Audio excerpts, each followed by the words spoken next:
Hello, all. We are live. Welcome to tonight's episode of FMA Discussion. This is episode 99, and tonight we are so fortunate to have Alvin Aguilar. And how you doing? Thank you for coming on. Yeah, thanks for having me. Thank you for having me.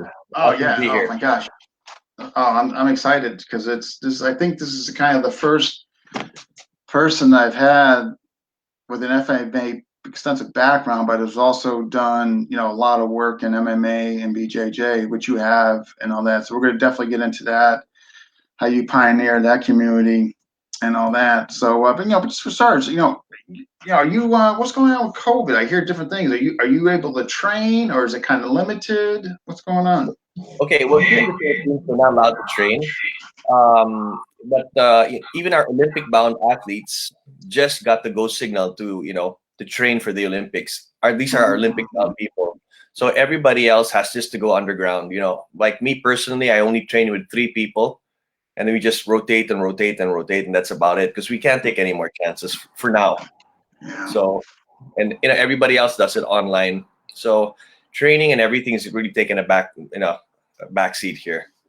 And then the people that you referenced, those three, and you're fairly close to those people, and you're able, and they're like your close training partners. Is that the Yeah, deal?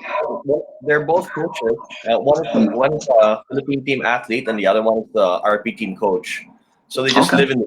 So I know that they're safe. They don't go Yeah, anywhere else. that's what I mean. Like, yeah, like what they've been doing or what have you, and yeah, like they're not. They just didn't spend a whole night, 2 nights in a row at bars or something. Oh yeah, these are some parts that never closed. So. Hey, hey, I'm ready. I swear I didn't get anything. Oh, jeez. So let's go. I mean, again, we're going to cover a bunch of things, but just for the folks who can hear, we're going to bridge the two, obviously, what you've been doing, and then your own style, of course. But your first FMA experience, like who, when, and where? Okay, my first experience was actually with my father. My grandfather was a hardcore practitioner. He would do it, and he never called it Kali or Arnis. They called it Baston before. He was from Bacolod, and he would spar with all the drivers, everybody around him. His bodyguards would all have the talibong, the itaks. Then he taught my dad, and then my dad would always bring. We would always walk around the streets here with his arnistic just in case there would be a dog. But it was just him just doing this and doing this, and I'd say, "Hey, what's that? I want to do that." Oh no, you can't learn this yet. No, please let me learn. Oh, you might hit you might hit the maids or something with that. So I go, no, I won't hit anybody with it. So there, and then he eventually taught me, and then that's how it started. And ever since, I always wanted to keep growing and growing with it. So was his, I mean, from your grandfather to your father, was it systematized, or was it just kind of like he gave you through his own experiences? Was it a system per se? Oh, all right. A lot of that stuff, the way the old school guys would teach, it was basically like this. Hey son, come here. I'm going to show you something. This is how to kick ass. It was that. It was that. Somebody does this, and you do this. It was very, very, very, very informal. Actually, most of the masters here, when you get to know them, that they, um, especially before, they would be more like, come here, let me just show you this. Mm, It's not like, oh, we have technique number 1, number 2. It's not as organized as it is now. yeah. So Yeah, I that's hear one it of was very informal back then. Like yeah. it was, that generally speaking, the way the teaching was handled. The syllabus was All rare, if over. non-existent. You know what I Yeah, mean? yeah, So and yeah, people didn't wear red pants back then. We didn't have the red pants. We didn't wear the chaleco. That came later on as a form of branding because when karate came over here, yeah. all the FMA guys said, "Wow, they have uniforms. We should get our own uniform." And then Belts, the whole 9 yards, yeah, ranks. Yeah, I know. Right, because as far as I know, in my research, I mean, in pre 1900s, who was wearing, like, there weren't belts or syllabus or anything like that. It's not. I guess maybe yeah, Dose Paris, maybe the first, or around that, or one of them. yeah. Dolce Park was one of the earliest here in the 1920s. I think the Cañete family. But aside from them, they were the first ones who really organized it, because they had like one of the first families, at least, that formalized it and organized it, because they were also a fencing club, as I was made to know. So fencing and arnis as well. So a lot of our national heroes, like for example, Jose Rizal, who's our national hero, didn't just do arnis. He also did sabat. He did a lot of other arts. Okay. So everything was mixed, because in the Philippines, because we're an archipelago, a lot of different nationalities who would go in and go out. And you get influence from a lot of other styles as well. Trade. I mean, it was the whole trade. I mean, it's well historically known. I mean, that whole trade route. Yeah. And our only problem was when the Spanish took over and they colonized us, they basically erased our history. So we didn't really know which is what. So that's why until now there's so many versions of why there's FMA, why is Kayle really a real thing. Yeah. And then I guess depending where your emotional attachment is. And then, no. And to be fair to those people, they're going to kind of lean, where you emotionally attached to. You're going to kind of, sometimes even despite the evidence, if you have that strong emotional attachment, you're reluctant to really kind of believe in, facts. You know what I mean? Sometimes, unfortunately, and I get it. When you have emotional attachments, you have emotional attachments. I mean, I understand it. But we got some people reviewing. Hey, Jesse, from Lester Del Rosario, Maestro Dan Medina from South Carolina, Carl, and Jesse. Hey, anybody else is watching? Please tell us where you're watching from. And continue to hit that like button. All right. So after that, so that's, you got your taste of it. Did your journey with your father, did that last long? Was it kind of sporadic? Yeah, it was very sporadic. It was very, very informal. He'd it would be like this, like, hey, if someone does this, this is what you do. If someone does this is what you do. Okay, just keep practicing it. And then later on, I watched all these ninja films, and I kind of wanted to become one of those. So I want to be a ninja. So who did not want to be a ninja? Come on. Who did not want to be? I remember watching the one Chuck Norris movie where he was going against ninjas, and I was like, man, forget Chuck Norris, man. I want to be one of those guys. Every kid wanted to be a ninja. If they're not, they're lying. Yeah, from there, that's why I took karate, and I kept training.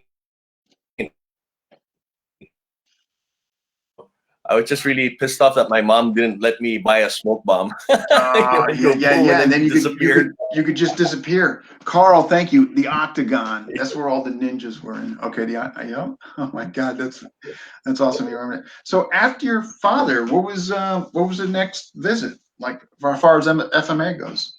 Okay, as far as FMA goes. Okay, so for my father, I rediscovered arnis again in my school in De La Salle.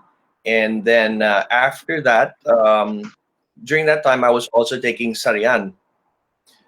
Sarian it's called sariling pamamaraan, okay, man's individual style or way. So the founder there was a guy who he was a, how do we say this? I'm not really sure about the origins, but it's like he studied with one of Bruce Lee's students, something like that. That's what I understand. Like, yeah, and I'm gonna have to say it had to be. I'm guessing under the Anasano lineage, if I had to guess. Yeah. And then from there, that's when he put in his own stuff. He also took arnis, so he had his own style of arnis there as well. It's a really different style. Like for example, when he would hold the stick, sometimes the thumb would be against the stick this way. It would be really weird. And then he also had his share of embellishments, but the real guy who took care of Sarian was Robert Cousart. We call him Sir Bob. He's the one who taught us, no BS. He took care of us, and our training sessions were really, really hard, like really, really hard. You couldn't do that kind of training nowadays. Wow. So kind of like Fight Club before Fight Club. Yeah. Yes. No, seriously, that's exactly how it was. Like me and Taktiko, like that's where I met Taktiko. you see a guy there, who's good, and then you're also, trying to be trying to be the tough guy of the block. Hey, why is this guy trying to be cool? Then later on, you'd eventually clash. Me and Sixto would always beat each other up. Suplex him. There's one time that he really got me though. He kicked me square in the nuts. Oh my God, I thought I was gonna die because I really thought I was gonna die. Couldn't breathe. Everything that was really bad. Yeah, that's wow. So actually, while we're on this, actually speaking of which, one of his questions, and we can tackle this now. So since we're kind of speaking on this, is how would you say it influenced your mindset, the Sarian? I mean, how did it influence your mindset? Well, of course, Sarian allows you to get from other artists. Okay, so they're pretty much with the JKD thing where absorb what is useful, reject what is useless kind of mindset. And so what we did was we decided, hey, let's all specialize in our own thing, then bring it back here to Sarian. So we would do FMA, I would do grappling, then we teach each other, and then we'd bring it back there, and then we'd spar with the other guys, and use it on the other guys there as well. So Sarian influenced me a lot because it was all street fighting. You'd imagine when we would spar, we would allow each other to kick each other in the groin. So if anytime you do a high kick, I counter with a strike to the groin. So it was that bad, and we didn't really have that much pads, and then we didn't have a mat, so we'd always fall in cement. It was kind of training that you can't do anymore. What age were you? About 17, 18. Oh, so you're teen. So yeah, I mean you're. So you can't do that now because I know. I mean, back then we all thought we were somewhat invincible. You know what I mean? Yeah. Jeez. Wow. And then so from there, did you? I mean, at that point, because I know your past kind of crossed with Guy and all that. Any other past FMA where you maybe got a little more kind of formal aspect of training? Okay, well, starting on as soon as I got my instructorship there, I started taking things a lot more seriously. When me and Sixto decided to team up and teach each other, Sixto brought me in, his journey as well. So, Sixto's one of the best, FMA instructors in the world. One of the best. This is one of the few guys who's been certified by the guys himself. He was a Lameco instructor, Ilustrísimo instructor, a Pikiti instructor, a De Campo instructor. And these are all verified. He has the videos, everything. I'm sure he doesn't talk about it too much, but he's certified in almost everything. And, he has a very, very good mind. If you listen to him talk, you train with him, he streamlines everything really, really well. And he'll tell you straight up, hey, this is not going to work. Okay, show me. So we carried that idea and those ideals when we were doing Sarian, and we carried it into FMA. So, we have so many adventures with Sixto, training with the different masters, and so we've seen the good and the bad of FMA, and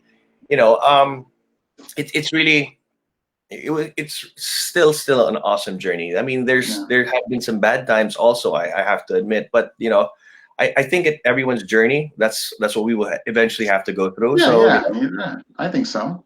Matter of fact, I think it makes you grow in a lot of ways, and it narrows your scope to what you really want.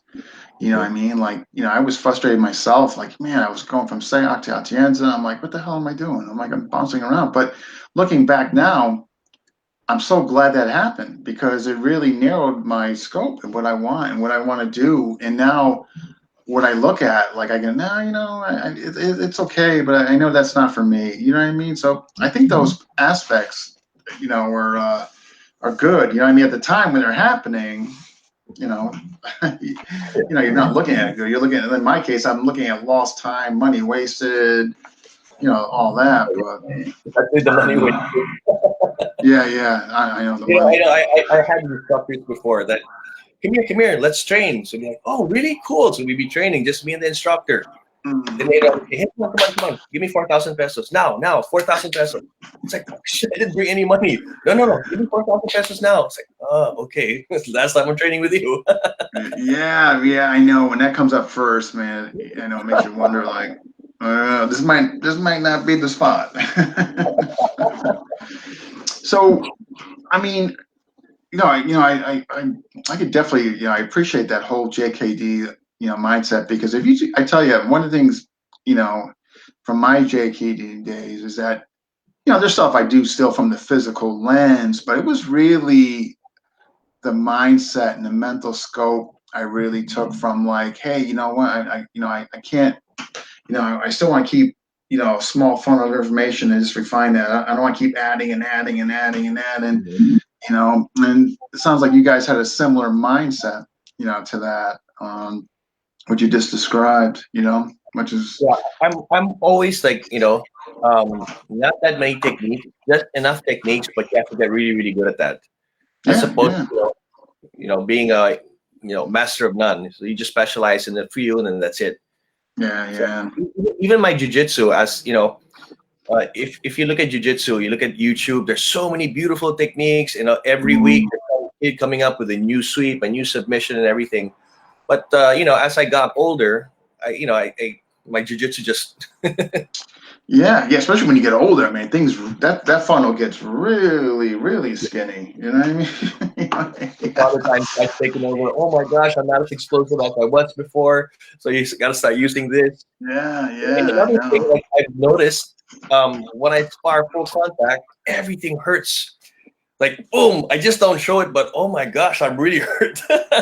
Yeah, So I know. Like what I noticed, man, like recovery, like yeah, like the other day, I did a knife grappling with this guy's he's a legit brown belt. He just never got rank. I mean, just really good. And I tell you, 2 days after that, it just felt like I got back from Iraq. I mean, I just felt like I was in like a war zone. yeah, that's what's That's, fun. like 2 days to like recover and like get back where I don't feel. Oh my god.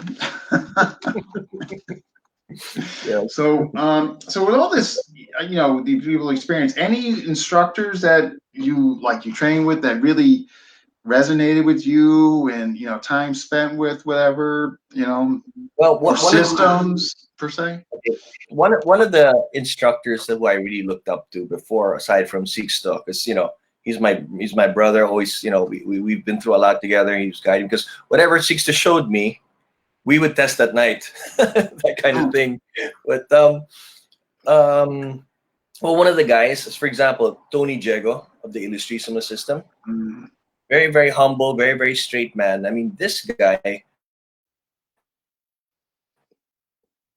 anytime or Australia or whatever and become a millionaire, teaching FMA. But he didn't, he just decided to stay where he's no, at, no. teach his select students, I mean, this guy never sold out, and it's unfortunate because he could have done so much better maybe for his family, but I guess, he had a different way of looking at things. Mm, I didn't have that much time with him. We would go to his house, we would drink with him and stuff. But when you listen to him talk and everything, it was just like, wow. I mean, that's one guy you look yeah. up to.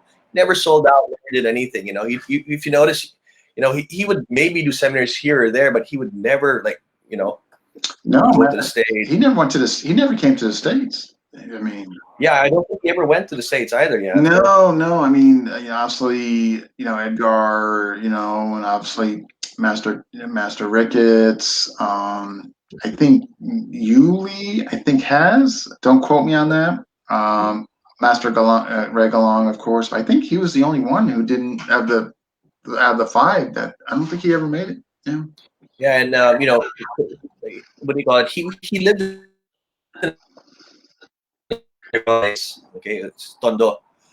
When we went to his house, there are places that very very small parts that if you're not from there, you literally get lost because there's no streets. It's just alleyways. There's no streets. It's just houses stuck Ah. together. And yeah, but we had a good time in this place. Yeah, it is a small house, but when you go inside this house, he has this huge karaoke machine. So, God, the karaoke. I'm telling you, man. That's like, I hear that's like a major institution over there, man. oh yeah, I know. They I take hear their it's like karaoke very seriously here. no holds barred, man. Karaoke. Wow, that's jeez. But so then, all right. So so did you ever? Not that it matters. I mean, because you mentioned that. you rely mostly on 6-0 for your information, what have you. Did you ever pursue like a whole system per se, Well, or yeah, did you? I got instructorships in Sarian. We also did Yoyan. I got my instructorships there as well. That's supposed to be the kickboxing of the Yeah, Philippines. yeah, yeah. I like what I've seen of it. Yeah. They call it Sayo ng Kamatayan, or the Dance of Death. Then after that, we had, of course, I got my instructorships also in Pikiti as well. So, and then the rest of my instructorships are under Sixto. So I mean, Ibig no. Sweet, Campo, sweet. so that kind of thing. But Sixto also showed me, the other masters as well. So it's not like I'm just teaching you. No, come here, let's learn with the masters also. So that kind of thing. Yeah, yeah. No, that's awesome.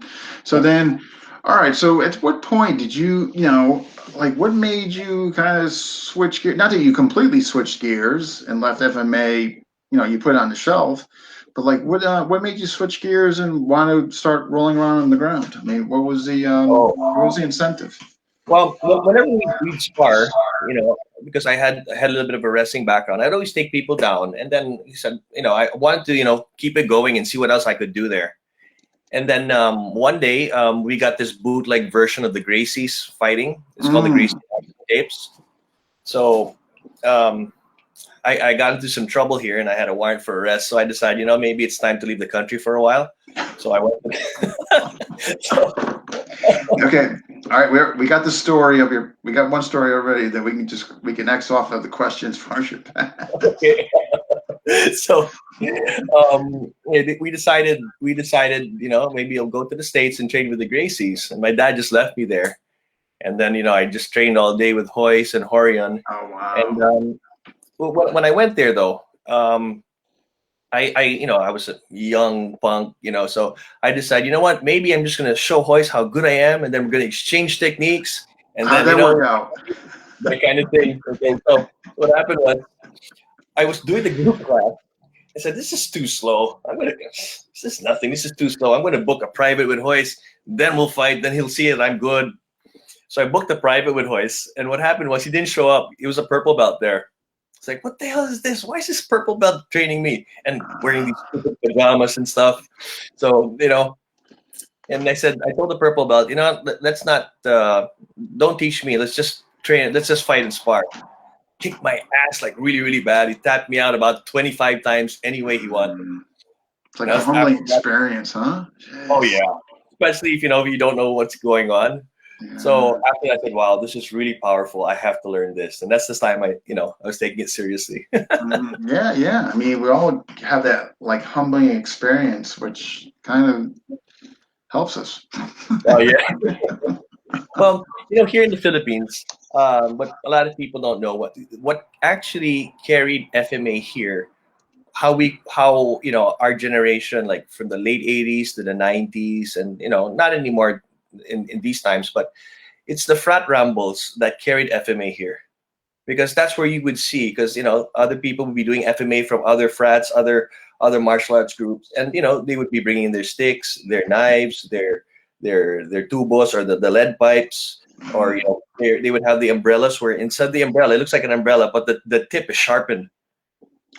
It's like a knife also. They have first. Oh wow. Yeah. So that's how FMA. I saw FMA on the street, because a lot of people, that's how it.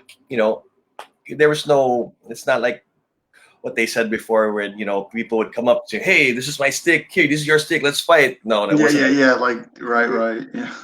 So it was basically one guy ambushes another guy, or you guys all meet, and that's how I came to a lot of the conclusions, because of course I wanted to go to the ground and stuff and show my jiu-jitsu, but if I did, I'd get a lot of holes in myself. Yeah, you're right. I know. Like, oof. So, I mean, from there, like now, how long did you stay and train with the Gracies? Well, I stayed there for several months, and then what do you call it? I found out I could post bail, so I went back home, and then from here, everybody would say, there's no way Filipinos can be good in grappling. You're too small. You have no instructor here, that kind of thing. So we just kept training and over and over again. And we didn't have YouTube back then.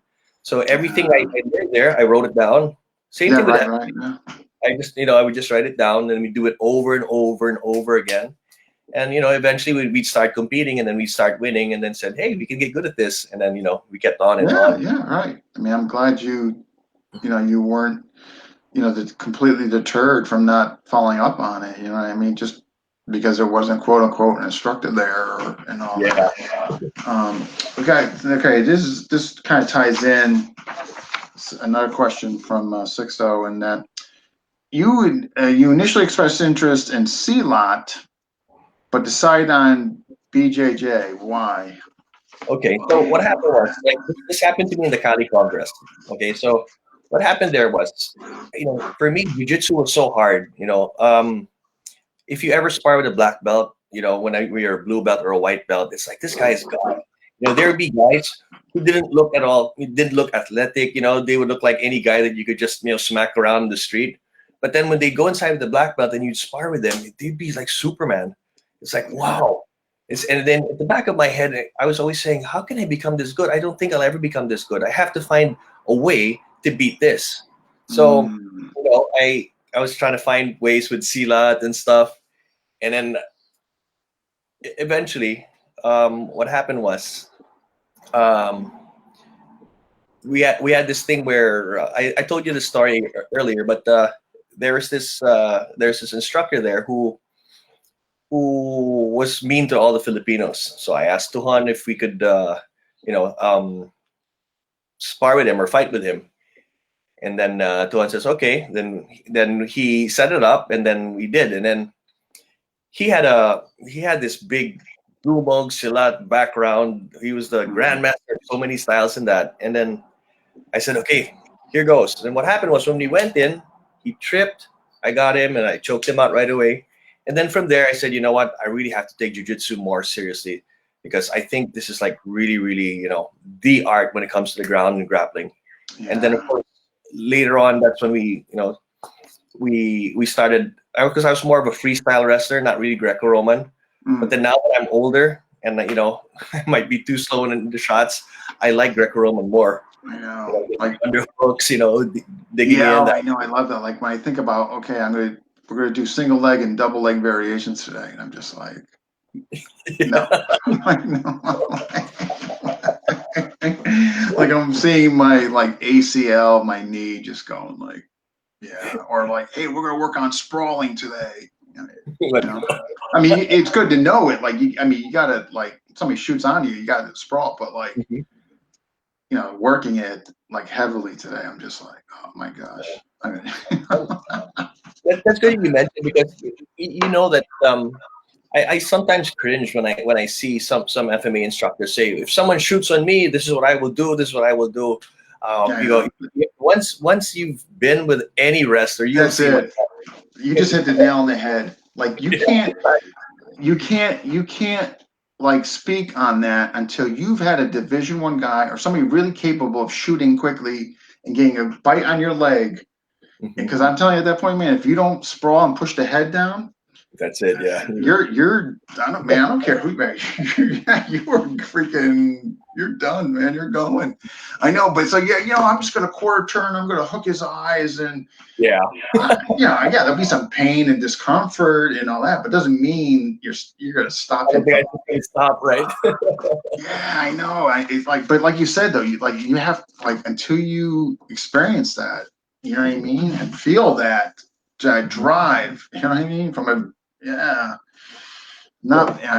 I mean, like, who are better conditioned than wrestlers?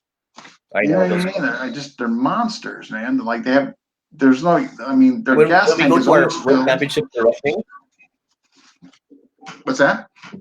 Like when we go to our world championship for wrestling, you look at the old guys, they're 60 years old, but when they demonstrate on the mat, there's like, whoa, they're still fast, they're still strong and everything.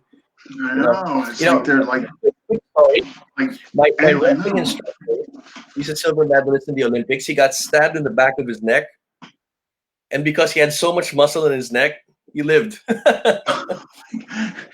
People stab me, I just I know, but you think about it, it's so true. Like, I mean, like wrestlers, I mean, like just incredible amount of energy, and I've never gone against a weak wrestler. Yeah.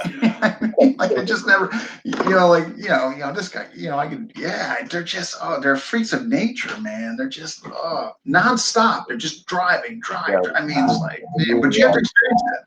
Mm-hmm. You really do, because man, you don't want to find that out, like out there, and you're like, oh yeah. You know what I mean? Really. Yeah, when you get dumped on your back, and you Mm-hmm. don't have a slap out or a sprawl, man, yeah, bad news. Exactly.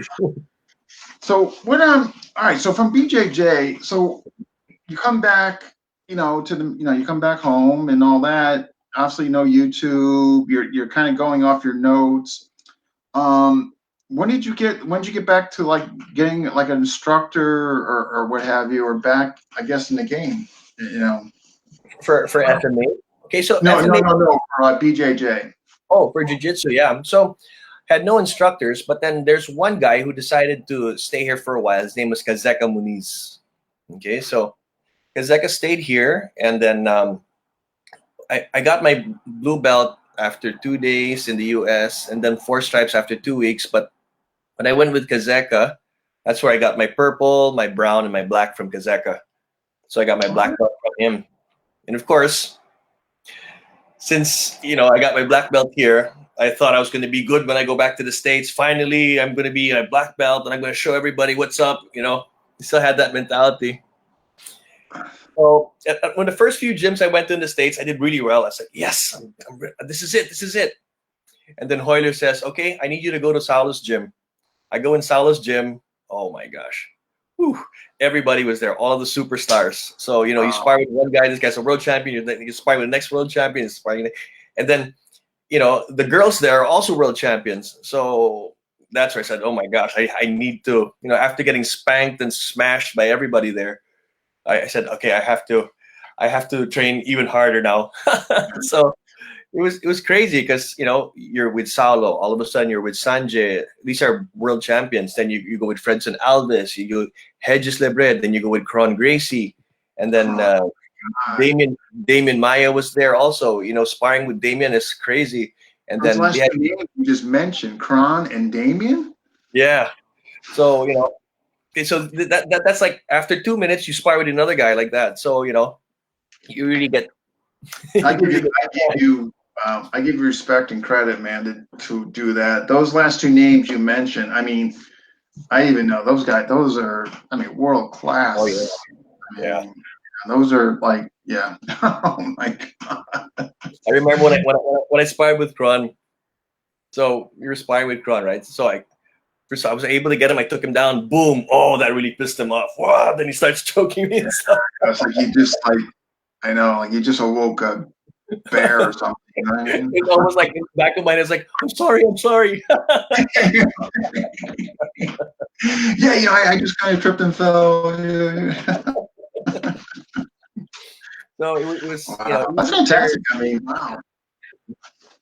And I learned from that. I learned from getting beaten up there like anything, and then that's the time I started taking it seriously, because there would be no other way. Lovato was also there. So they had some fighters there as well. Wow. So that's incredible. I mean, what an experience, Chase, man. Oh yeah. And I made sure I go there every year and get spanked every year. It doesn't matter. Yeah, but look what you've done. Yeah, but I'm sure you're coming back better. I mean, you know what I mean? Just through the experiences, you know what I mean? That's like, wow. So all right. So from there, like, what made you like tap into MMA and all that? Like, what was that transition? Okay, so when we did jiu-jitsu before, jiu-jitsu wasn't like jiu-jitsu now, where it's basically just a sport jiu-jitsu. When we were taught by Orion and Hoist, it was always jiu-jitsu to get into a fight. So back then, if you did jiu-jitsu, that means you were also doing MMA. That was the understanding. So far as you guys were concerned, they parallel each other? Yeah. Because over here, it's distinctly different. I mean, yeah, I noticed. Yeah, no, very different. Yeah. So like we'd start our stuff with self-defense. So it's always self-defense. And I'd always like, oh, I want to go to the ground. I don't like this self-defense stuff, But then it was just, that was part of the MMA part. And they would, they would put on gloves with us, There were several times also I'd watch Hoist Gracie train for his fights as well. His students would have gloves. They would beat him up, and then he would try to shoot in.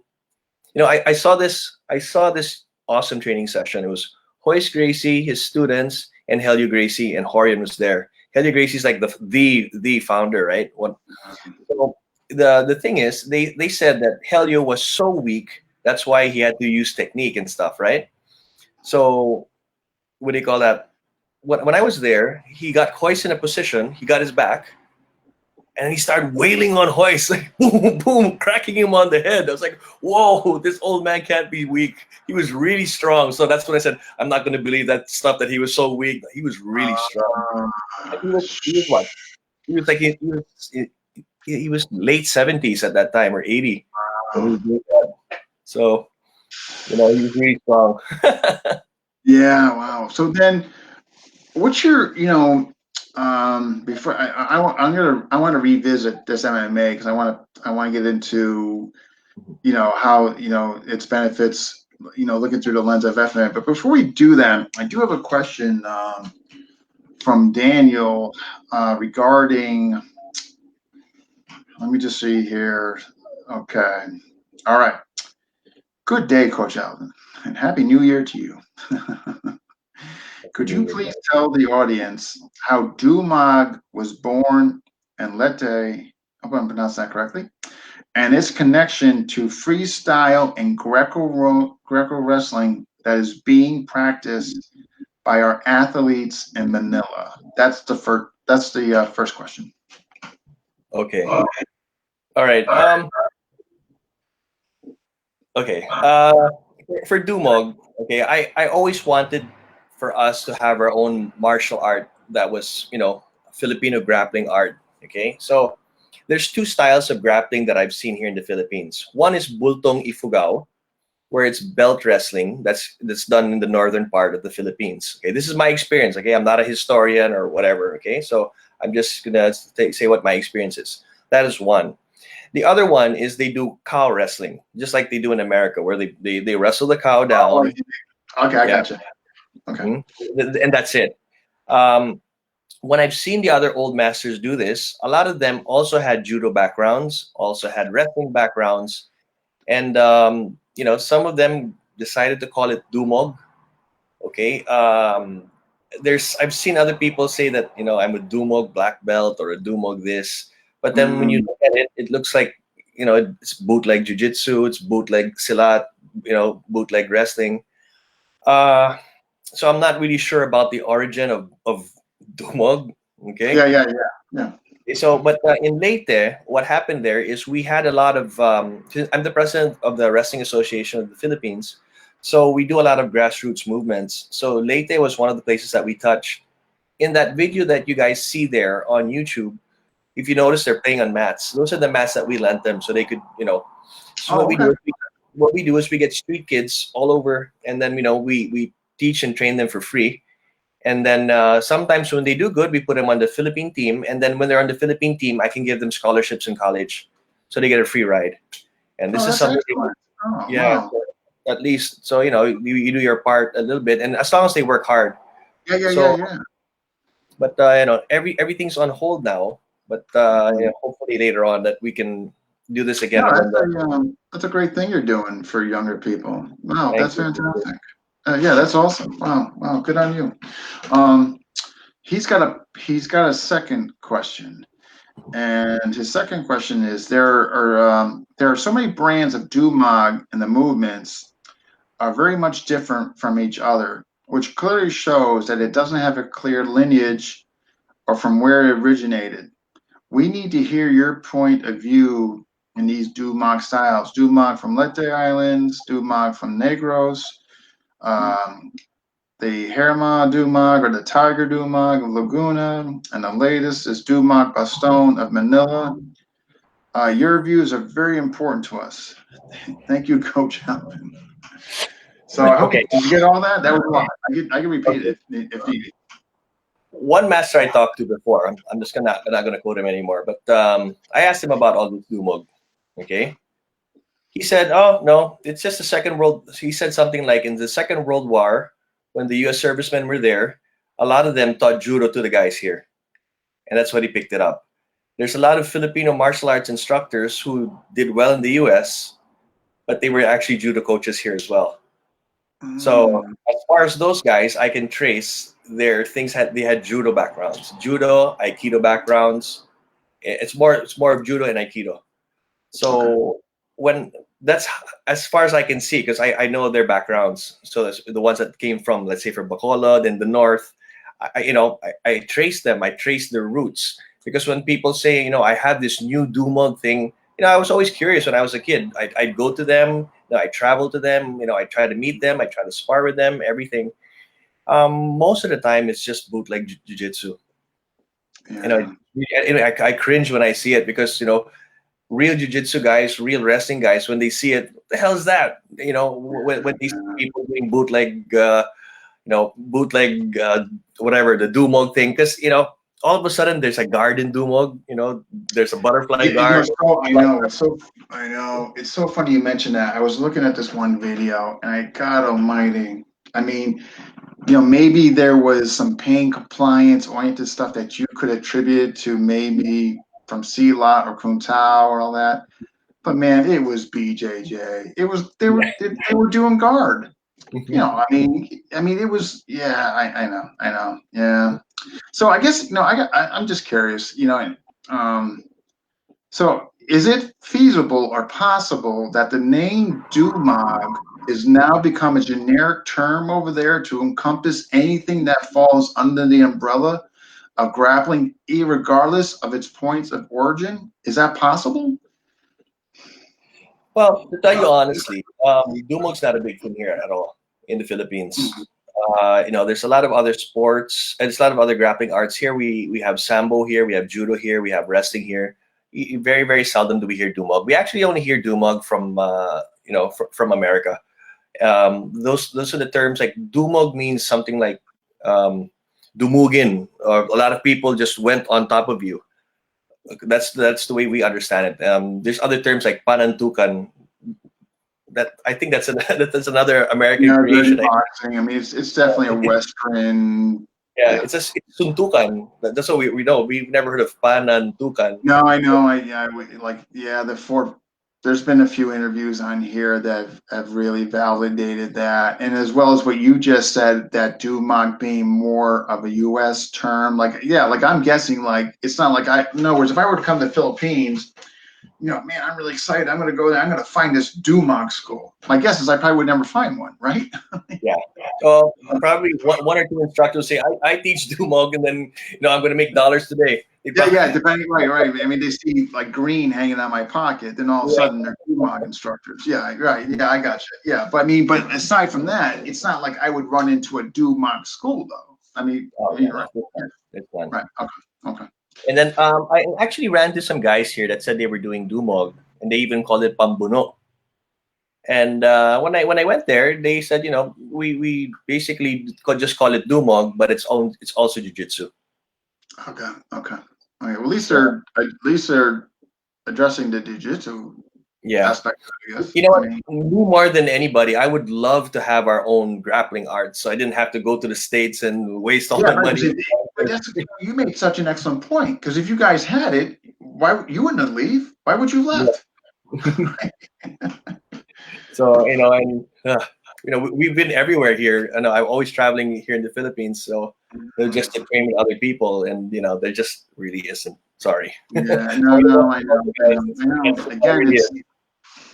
it's that sometimes it's that emotional attachment. You know what I mean? They're just no, Yes. we have no. I don't want to hear those words. Sacristy, you mean there's no such thing as Dumog in the Philippines? You know. Gosh. So, all right. So this is why I really like. I'm really interested in hearing from you. Is just doing MMA and all that. Nowhere, obviously what you're doing. But I found, the one thing I really appreciate about MMA was that you know, not only the effort, the work, you know, and all that the dedication and being in shape. I mean, just, you know, everything that goes along with, you know, MMA.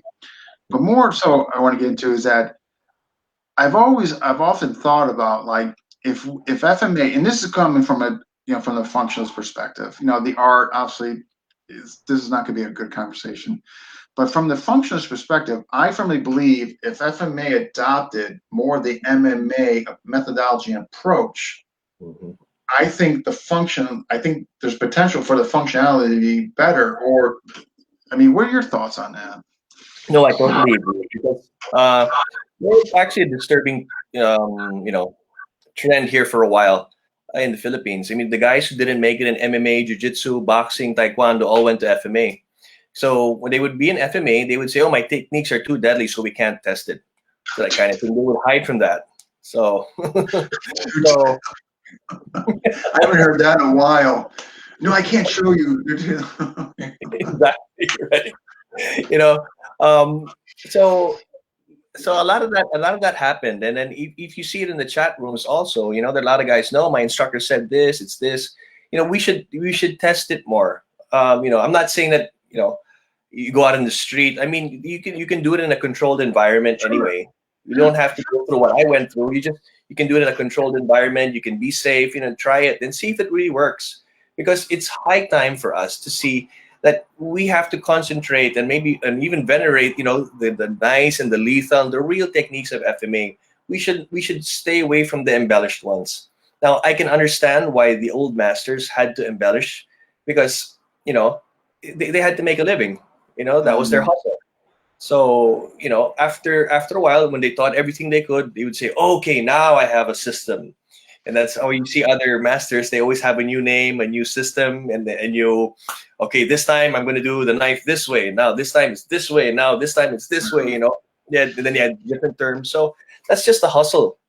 So it's up to you guys to really really road test it. And speaking of which, do you know how MMA started here in the Philippines? no, no. Please tell me.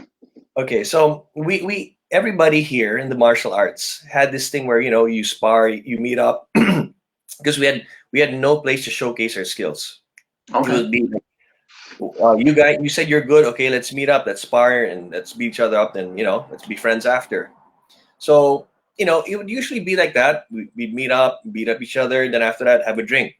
Okay, but then later on there were some groups that couldn't accept a loss. So let's say, for example, their guy would lose, they would get back and beat up this guy. Then later on, this guy would beat up this guy. Then later on, sticks were in there, then knives. Then later on, people would bring in guns. People Mm, died. So I said, before we didn't do this for money. We just did it for pride. We'd beat up guys. We'd beat up guys and then go home feeling really, really good. Yes, I beat up this guy. But it kept escalating and kept escalating, and that's not the martial arts. I mean, and it wasn't healthy at all. So what we did was I had to get everybody together. Imagine, these are people killing each other, by the way. Got everybody in one room. Listen, guys, we have to do this correctly. If we don't do this correctly, we're all going to be in jail. We're all going to die. We're going to get court cases, and for nothing, right? So I was able to organize everybody, and then we did our first show. We were expecting 500 people to show up, and 5,000 people showed up. And our oh, brother Daniel Foronda Bumbaki, he was one of the first fighters to fight in the RCC. no kidding. Yeah. The man, the, damn, Bucky, the man of mystery. He doesn't talk about his achievements too much, but he's a legit martial artist. No, no, no, no, no, no. Absolutely, absolutely. Yeah. It's funny. I disagree with you. Like, in other words, I have to give one of my teachers absolute credit for this, and his name is Tom Sodas of Amok, and he really talks about like congruency, like having no disconnect for the circle of functionality. So we'll have a context triangle. Establish your context.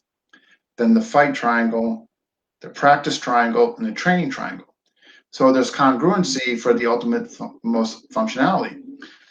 And the reason I'm bringing this up to you is that the MMA is the closest thing to what he puts on there. He goes, you know what I mean, like in his triangles, you know, because the way they guard back. I mean, whatever they're doing for practice against partners, you know, they're training for what works in the fight. I mean, they're not going to train stuff that is questionable. There's a title on the line or money on the line and 5,000 people watching. They're not going to experiment with, oh, you know, well, you know, that let's try to fight. You know what I mean? Exactly. So I'm Streamline. nervous about that, you know? Everything is streamlined right away when you have those things on the line. Exactly. So yeah, I wish we could do that because, well, you know, just like in any martial art, there's also a lot of politics. Also, we have other masters here who would say, you know, don't train with other people, just train here, don't cross train, because they don't want their students to see what else is out there.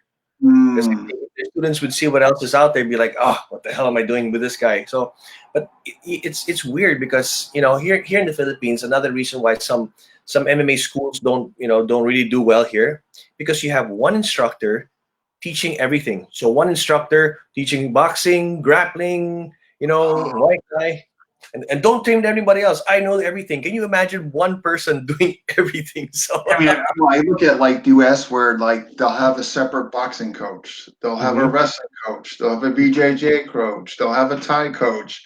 So right there, that proves that's like that's not working. exactly, Wow. exactly. Wow, So, wow. So what's the Woodlands? I mean, you know, quickly before I want to get back to FMA. So, you train fighters? I mean, from I understand, you got, you got fighters and. oh yeah. Okay, no, that's fantastic, man. Wow, wow, wow. So you know, we have a lot of fighters that we've trained. We have right now we have the largest team in Asia for jiu-jitsu. Oh, There's a lot of wow. us. We have about 36 gyms here in the Philippines. So it took us 25 years to do that. We have a lot of chapters. So we're very, very proud of our achievements there. Also in MMA. So we've had I've had something like eight or nine champions already that I trained from scratch. So these are things. But I never looked at it as work. It was always so much fun to do. And then Yeah. I mean, you're one of the creating. best things to see, later on when you're not a fighter anymore, you're a coach. One of the best things to see is your students, maturing, doing well, and becoming champions. And that's gotta be wonderful. Like what you instilled in them, and they're carrying it out, and all that. No, that's gotta be rewarding. Yeah, for sure. So now with all this going on, I mean, I know you're very prolific in that community, one of the pioneers and what have you. So did FMA get thrown just completely on the back burner? I mean, are you still doing it? What's going on? okay. So because I never stopped training FMA. Because for me, like when it gets to the real fights, the blade, a little bit of the stick. I'm more of the blade. Same here. Yeah. So these are the things that you have to always maintain. So I promoted so many other sports here in the Philippines. So it's my time to finally promote FMA. So we're trying to do as much as we can to promote it right now. We might put up competitions here, but we're trying to figure it out this way. So we want a competition that you're not pillow fighting, number one. Okay. At the same time, we have to make sure that the guys get to walk out properly, that even kids can do it.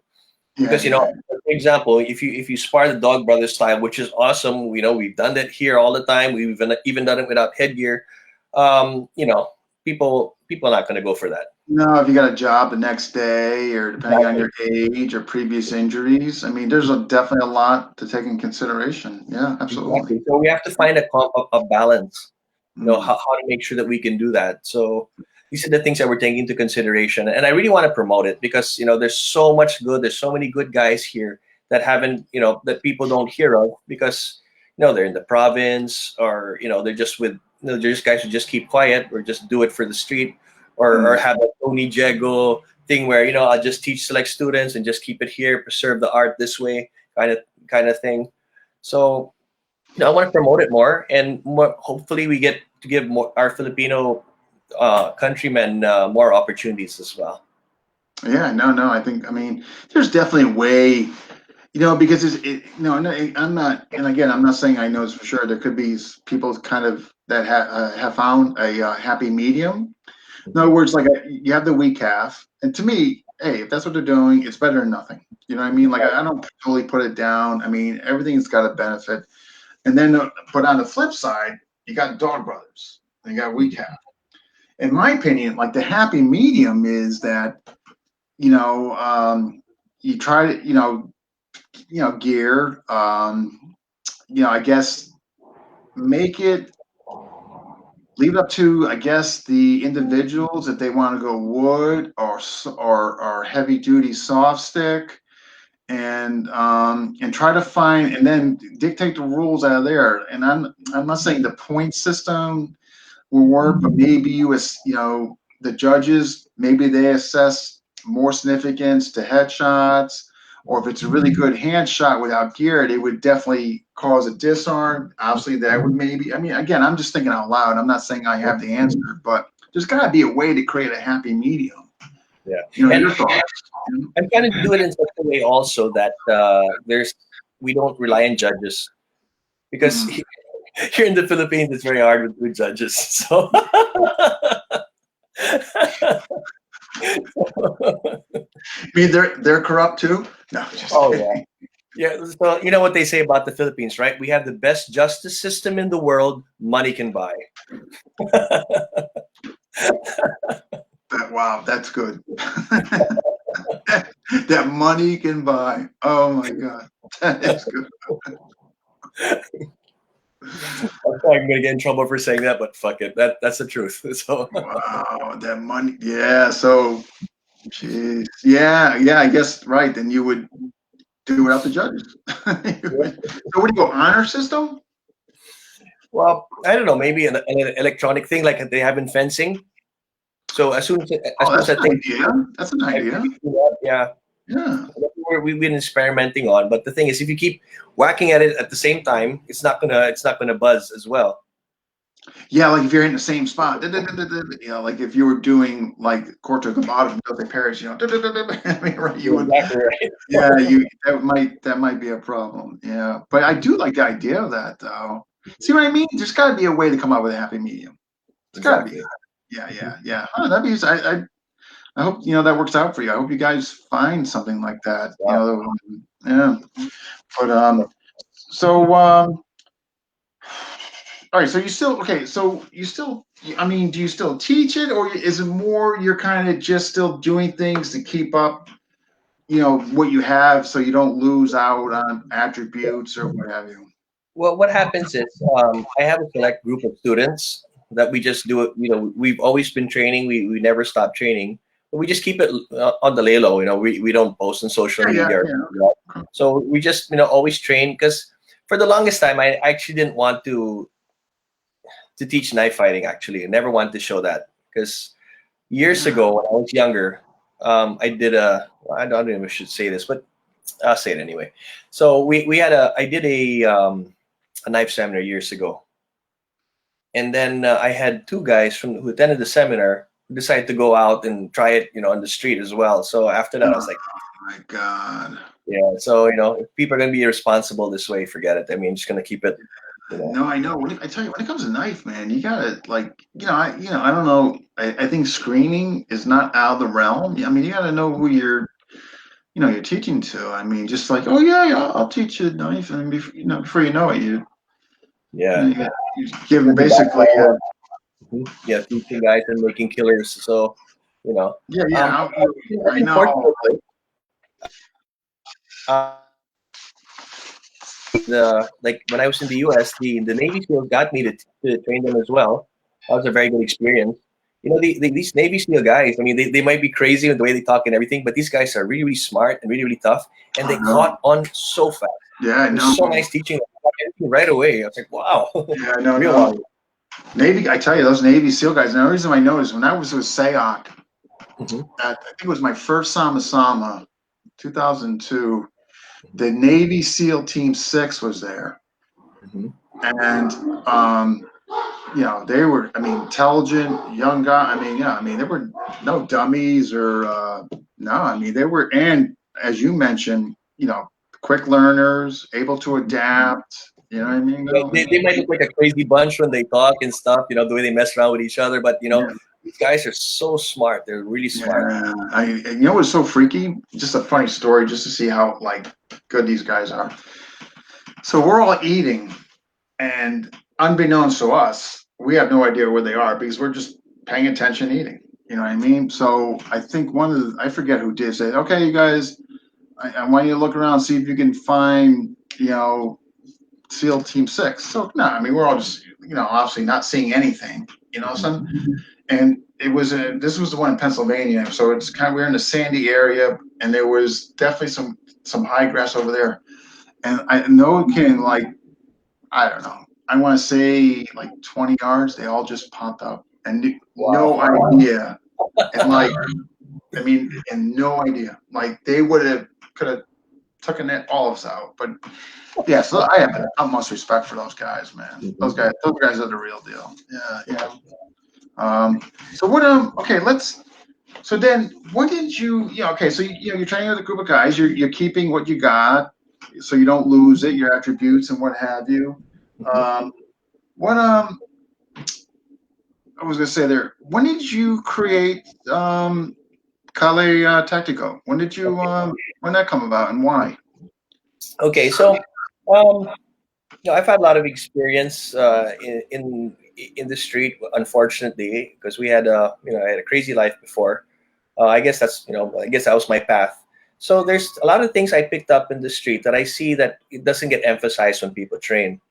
So, and I also see that, you know, like for example, stick fighting, for example, just because you hit someone on the head doesn't mean the fight is done. Sometimes the fight just begins. You know, I've been hit in the head so many times. I have so many stitches in my head. So, um, you know, it's not a game. It's not a game stopper. I mean, that's why, you Mm, know, there's so many things that people need to see, and you know, I want to be able to, well, I want to be able to share my experiences, not just on the street, but, you know, my actual learnings and teachings that I've gotten from everybody. This is something that's not really a style, okay. okay. This is something that everybody can partake of, because we have a lot of concepts there. You know, we do things that, well, if you've seen the way, for example, we do our knife system and everything, it's everything is in the modern sense. Okay, so Okay. let's say, for example, like, if we would if we would stab or whatever, you know, you have to do it in such a way that the person beside you doesn't know you have a knife as well. So there are Mm, techniques like that that we show, because, you know, even if you're defending yourself right now in modern times, even if you're defending yourself, it's perfectly justified what you're doing. You still have to worry about the law. That's still part of the self-defense. oh my So, gosh. Yeah. Yeah. everything there is what you have to take care of. So, you know, we do a lot of that stuff, and I want to be able to share it, so it's a practical thing. But at the same time, also, we have to choose our students well, because it'll be very bad karma for me, and a very bad thing to be able to teach someone who, you know, just abuse it outside. Yeah, I know. That's a totally different world. I mean, you really, yeah. The folks that are watching, this is on Alvin's YouTube channel, which is it's easy to find just under Alvin Aguilar. But this is kind of like a little mini intro kind of advertisement here. And I'll play it for you guys here. It's I will lower it myself.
That was awesome. I don't know. Man, that's a pretty neat intro. Yeah, well, Dan job. Always do an excellent job. Oh, speaking of like there, you saw that there's a knife. There was a knife part there. You know, the worst thing about fighting a knife is fighting someone who you thought was who you thought was just had empty hands, but actually had a knife. Yeah, That's we the don't worst. see it. You Ugh, know, I've been so lucky. I know. There's one time there are these guys that were, there are these roided out guys who were bullying everybody in a bar, and we ended up fighting them. So ended up fighting one in the bathroom. So after it was done, I was able to knock them out and everything. All of a sudden, I was just leaking. Everything here was open. See Oh, this here? yeah. There. So this thing opened up like this. I didn't know he had a knife. So I was just so lucky, and then it was open here, and I had about 25 stitches. It was really terrible. So that's really really bad. When that's why one of the first things you have to know is you have to see where his hands are. You have to see if No, he's you gotta holding monitor anything. hands. Yeah, they're not Yeah, going in their pocket to give you their wallet, man. yeah, Yeah, I feel like if you're just not monitoring hands, and and that's in clinch too. Just because you yeah. got a tie clinch and you're not monitoring hands, yeah, oh yeah, that's great. You're giving him knees while he's freaking plunging you. Yeah. I mean, to me, the monitoring hands is that is critical as much as humanly possible, of course. You know what I mean? But Yeah, I learned that the hard way. yeah, I know. But I mean, like you said, live and learn. I mean, obviously you took that experience and learn from it. I mean, Yeah. um, so within the system, I mean, just like what are your goals for your students? What's the what's your objective for the community? Okay. Well, when they train with me, what I do is I make sure that they can learn right away. So with what few sessions, whatever I teach you, you should be able to do it right away. I made it as streamlined and as easy to learn as possible. I have no embellishment, I have no stories, I have no orations to give you, or I don't have any amulets that will make you invincible. The only thing I can give you is proper knowledge that will make you survive in the streets, and then that's Yeah. it. When all of my students also we make sure that they don't fight in the streets either, because I said I already did that for you guys, so you guys don't have to do that anymore. I mean, Yeah. just we live in a society now, an information society. You're held, we're now held more accountable for everything we do because of social Oh media and my everything God, like everybody's that, which filming is a these good thing. days. But yes, but I aside from making them learn as fast as possible, we can. It's up to you how much you want to learn. If you want to go master level or whatever, there's ways to specialize in it. Just like in boxing, you're taught the jab and the straight. But then later on, if you want to go at a higher level, then you work on other things so your jab and straight is better. So it's the same thing with what I show you. So I make sure, like I said, to learn as easy and as fast as you can, and then you guys Yeah. can go. What I really appreciate, like you were just being so honest. Like, I mean, because I tell you, some of these guys, one of my biggest contentions, is like I'm not as convicted with stick. You know what I mean? You want to believe you can get the checking hand there at 100 miles an hour. Okay, I mean, whatever. You know what I mean? But I'm not as convicted. You know what I mean? But I tell you, when it comes to empty hand against knife, like there's an ethical and moral thing, man. You need to be honest and like with your students and tell them like, hey, this is the bet I'm giving you, like what I think will come out at the highest percentage with no guarantees. And you seem like you're doing that. So, I that's those are guys I highly have respect for. People are being honest with their students. You know what I mean? Not giving them like a bunch of drills and all this stuff that's aesthetically pleasing, but just gonna break down or relies on fine motor skills. I noticed that in other countries they like doing drills a lot. I guess it looks good, and maybe the instructor does that. I mean, drills are drills, but you have to know what you're drilling for. It's not like that's going to be the way you fight. I mean, I'm more.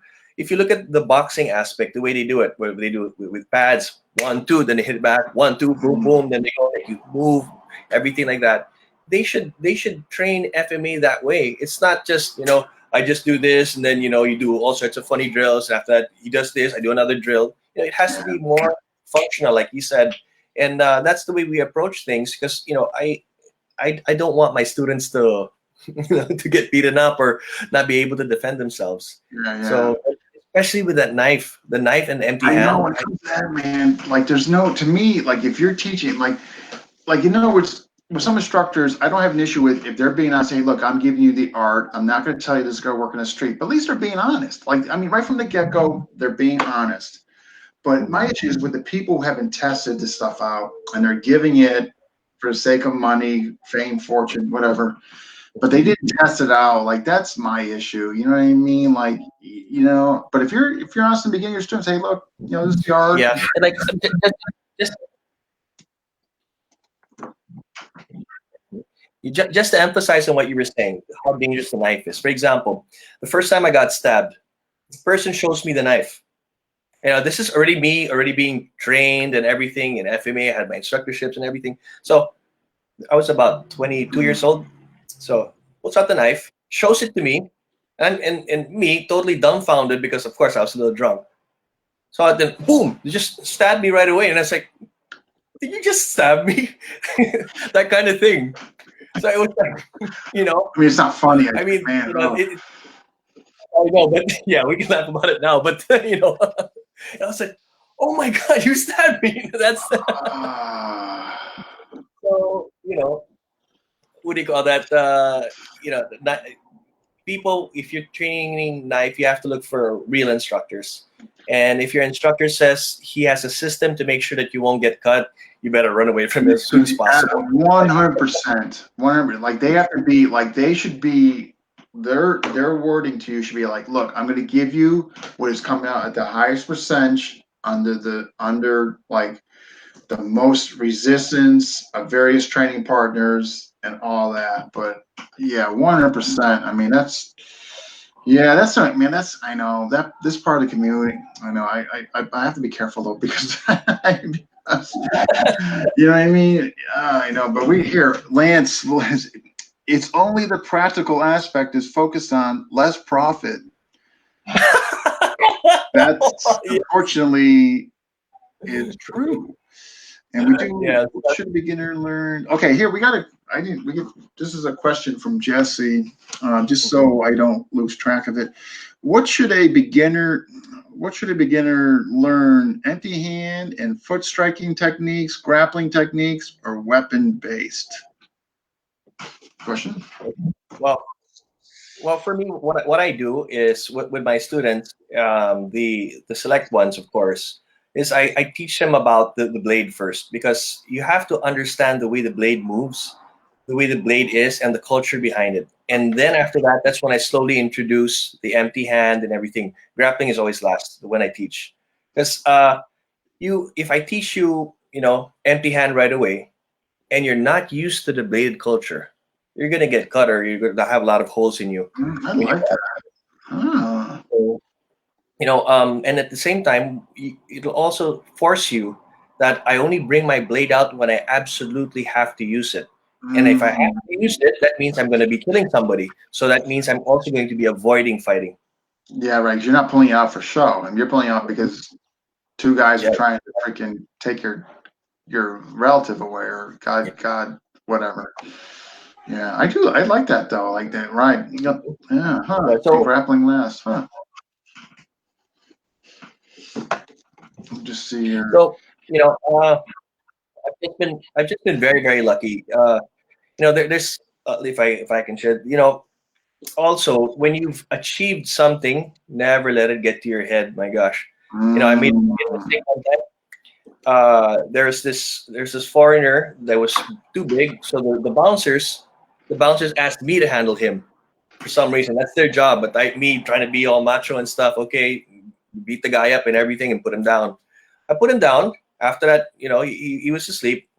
Instead of leaving the place, everyone was starting to, oh, that was so good, that was so good. I got my beer and started to act all cool. The foreigner woke up, stabbed me in the back, boom, like really deep. Then I had to go all over again, do it all over again, but still, stabbed me in the back. My gosh. really sucked. Oh So, man. Well, thank God. I mean, you're still here. yeah. So, Yeah, you know, you're like right. You put this guy down and getting cheered on, and mhm, feeling all cool about yourself. Yeah, yeah. And all of a sudden, boom. Ah! oh man. Yeah, that's not good. Oh, um, all right. I got a few more from Sixto. I want to just make sure I get the remainder of his questions in, and we are. How this is kind of a blend of Baste and Sixto.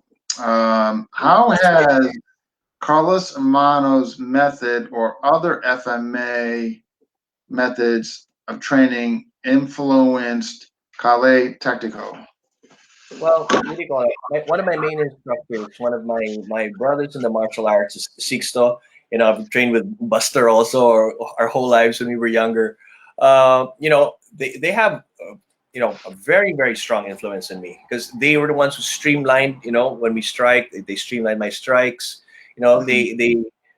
they helped me also develop attributes in FMA, which is not, a lot of people don't focus on attributes too much. They're more focusing on the drills, looking all good like this, as opposed to 100%. hitting the tire, making your hand explode. That's the kind of thing that we would always do.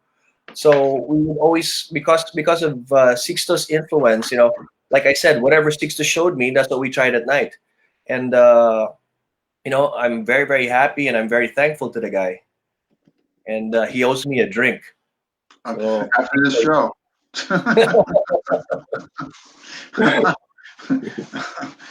um, let me see here. Experiences in your past, regardless, whatever discipline maybe you had to use, whatever that you would like to share. Also from Sixto. well, I shared several already, but Yeah, yeah, you did share a few. Yeah. okay, Um, there's one time I was betrayed by a friend.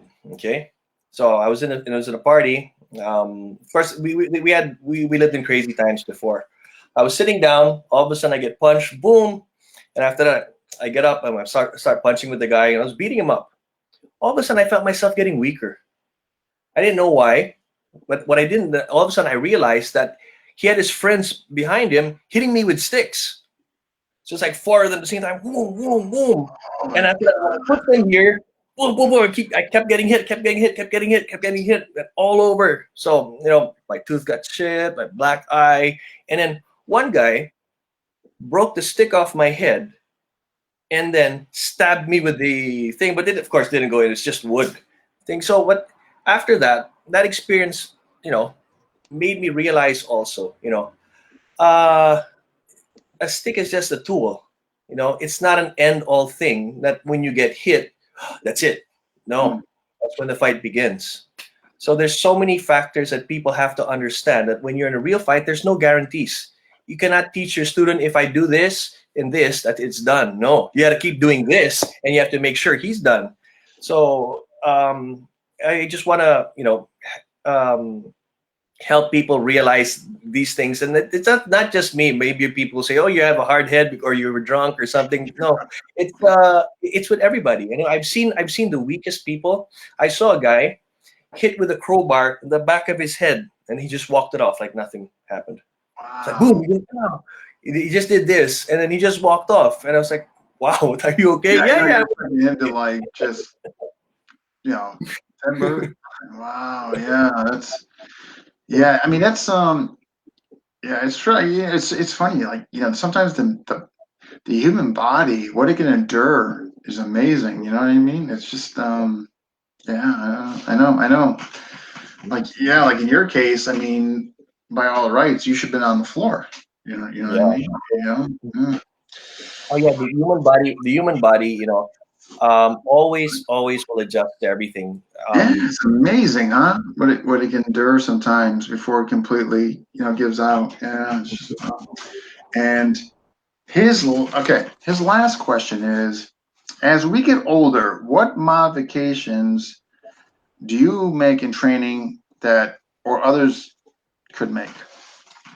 Okay, As well, we you get, have to remember, like we were discussing earlier. One of the things that goes first is your explosiveness. Second would be your recovery time. I think as we got older, we get stronger. I think we call the old man strength, but we can't rely on that too much. So what we do is we train smarter. How do what do I mean by training smarter? We make sure that we still are reality based, but at the same time we're not killing ourselves anymore. So before, like Sixto and I, hey, ready, go. yeah. Okay, ready, okay, then do it again.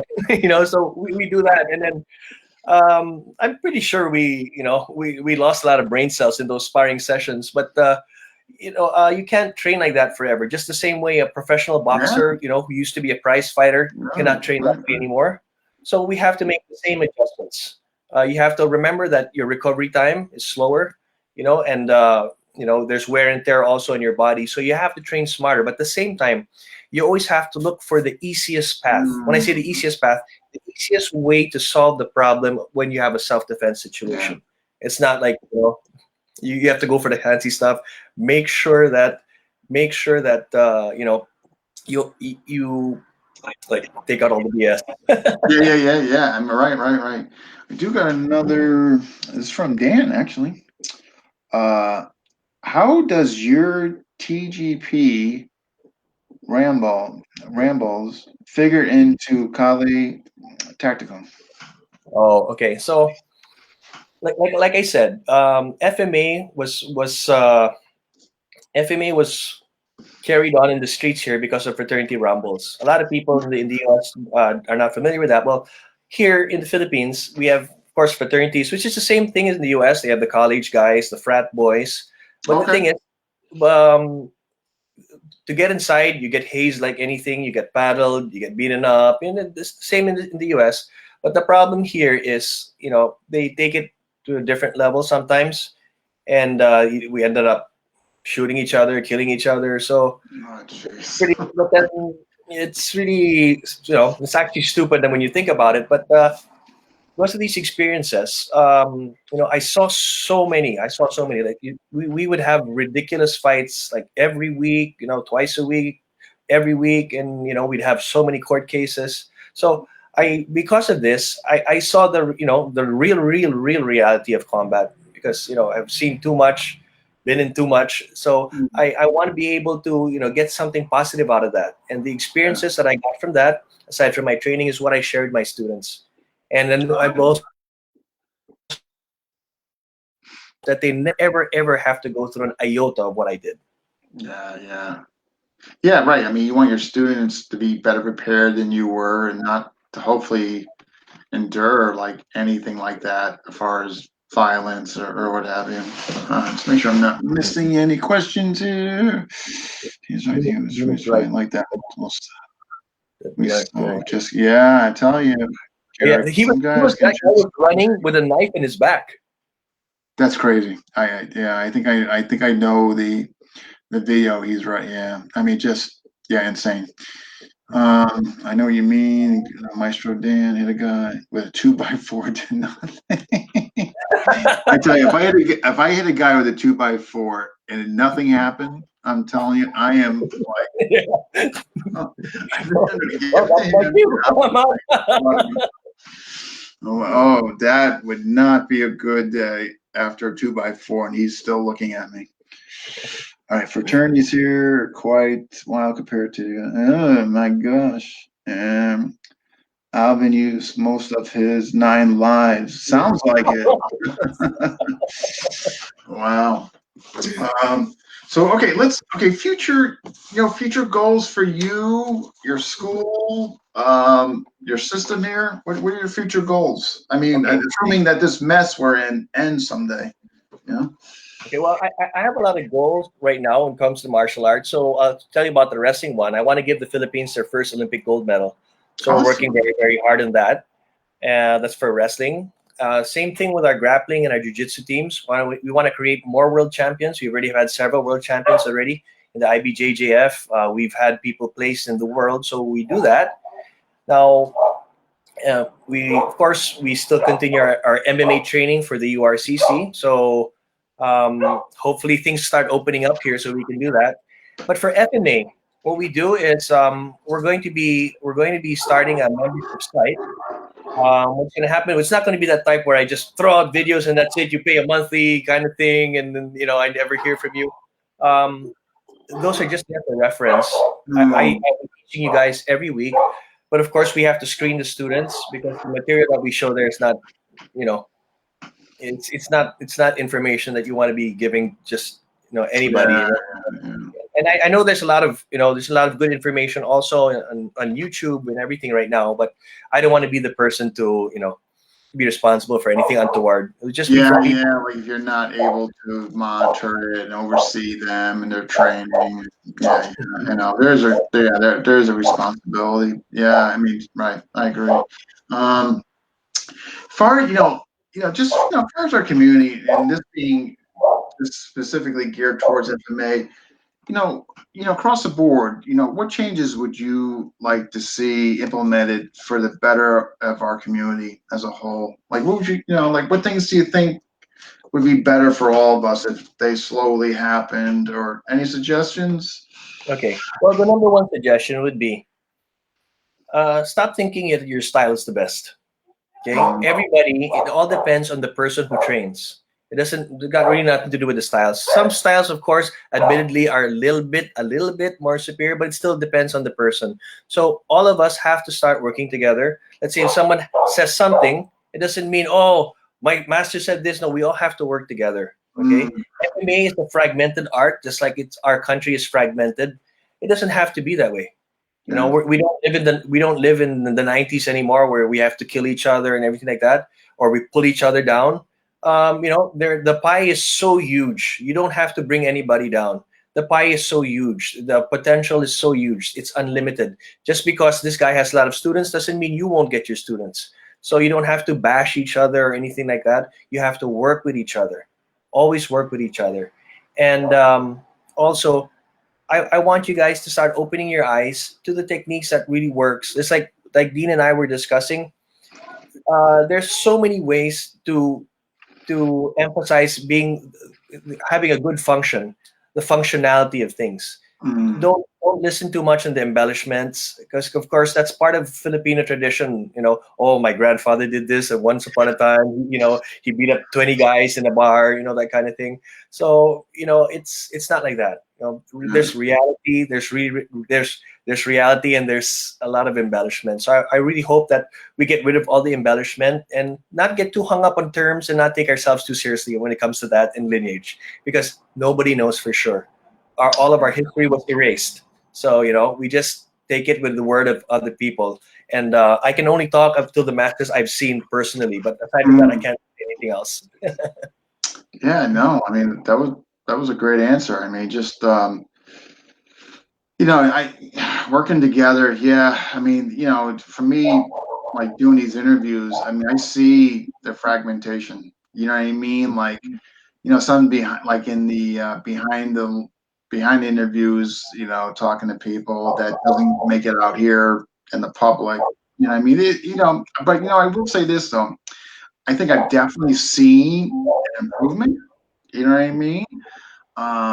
Because here's the thing. Obviously, we have more in common than we do differences. So if we Yeah. use a more common platform to build on, as opposed to using the platform that we have in differences, we're not going to get anywhere.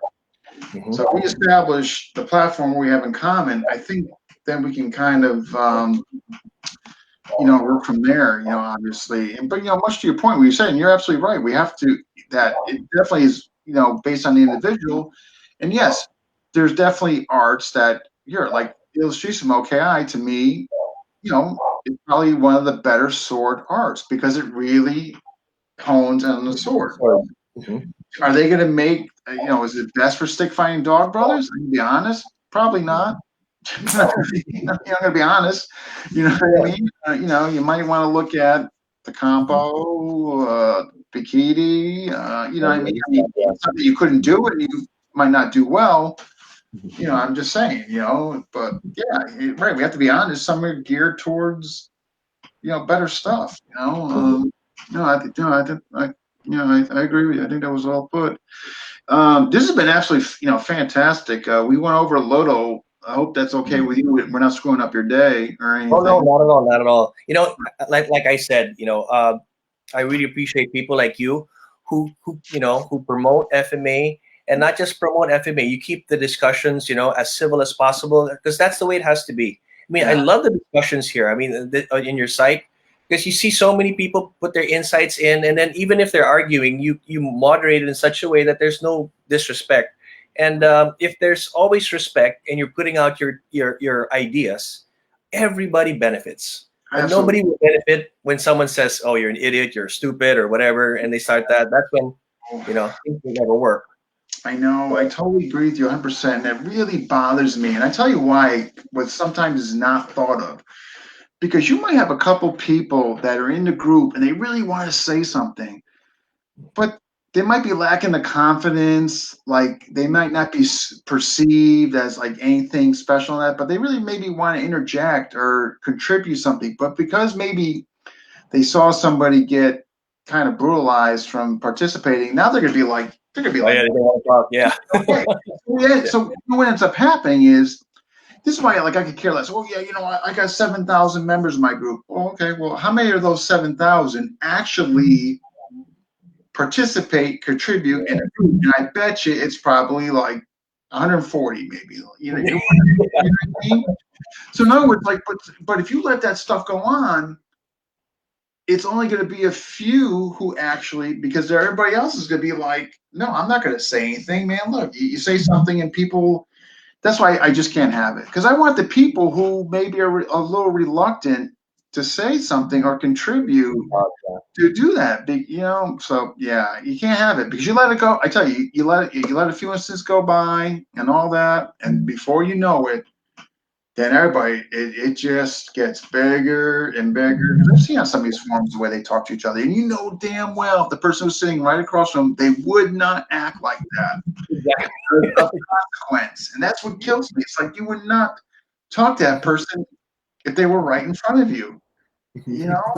Yeah. The internet warriors. Yeah, yeah, I know. That's just what bothers me. But yeah, much to you, you're right. We have to yeah, we gotta work together.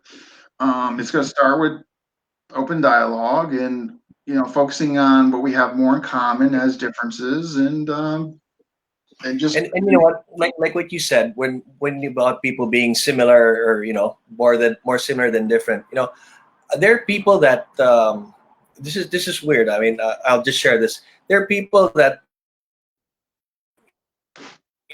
before, and I tried to kill them, same thing. But believe it or not, we're all good friends now because that's all in the past. And if I could get along with people like that, I mean, this is just an internet thing where people are fighting, and there's a bigger scope, there's a bit more greater things to achieve. I mean, you guys can easily do that. I mean, yeah, so you're right. Just like what you brought up, like and we try to kill it, and right now, and we're best of buddies, right? Yeah, yeah. So if you guys could do it, yeah, I mean the people who maybe like in your, for example, because I can't think of a better one, and yours was pretty the most timely one I believe was when the person started like called you names regarding your video and all that, and I mean, yeah, like I could have gone in there and, banned him and kicked him out.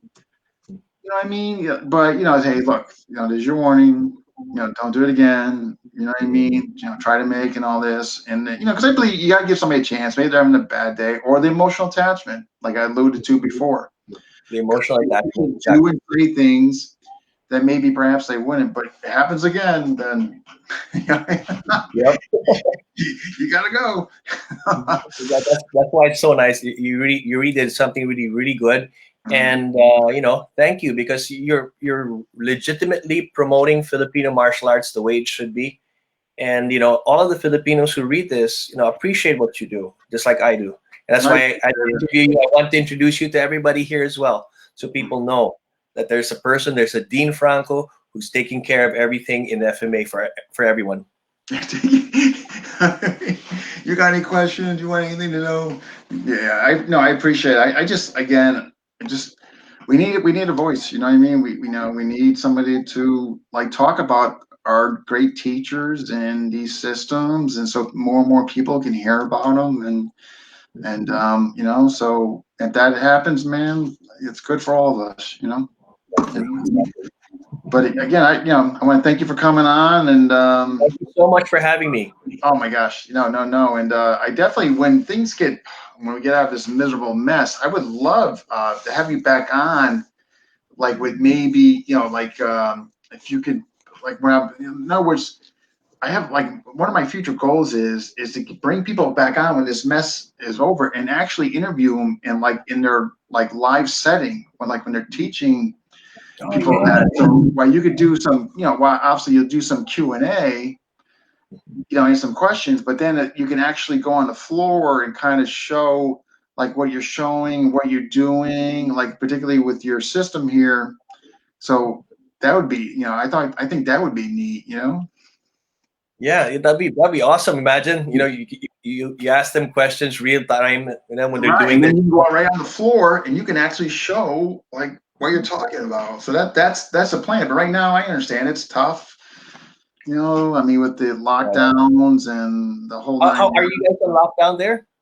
Yeah, it's what it is. Each state is a little different. I mean, so the general consensus among the states is that if you go in a restaurant or public settings, you gotta wear a mask and all that. However, but it varies. You know what I mean? Like, but generally speaking, you go in somewhere, you mask up, and then when you leave, you got, and then, but if you're walking out like on the streets or something like that, you don't have to be masked up. So, Okay. I know. But I mean, I just can't believe we're still in this. We're still in. I remember March, they were telling us like in March, like, oh yeah, it's gonna be like 2 weeks. So I was telling my students, hey, 2 weeks, we'll take a little break and we'll be back. And here it is. It's like, Yeah. 10, 11 months later, and we're still in this. Yeah, we're still in the same. Oh man. Man. Oh, Dan likes the idea. I'm Okay. sure we can do that. Oh man, that's good. Okay. Yeah, that would be fun, man. You could actually kind of show, like what you do and all that, and everybody can like kind of see it. Whatever you're talking about, you can have a couple guys like do it. That'd be neat, man. Yeah, That'd be so cool. And then you put on all these other styles there. That'd be so beautiful to see. Yeah. So we definitely got to do that for sure. But all right. Well, hey, you take care of yourself. I wish you the best. And obviously we won't be strangers. You'll see me. I'm sure policing FMA discussion.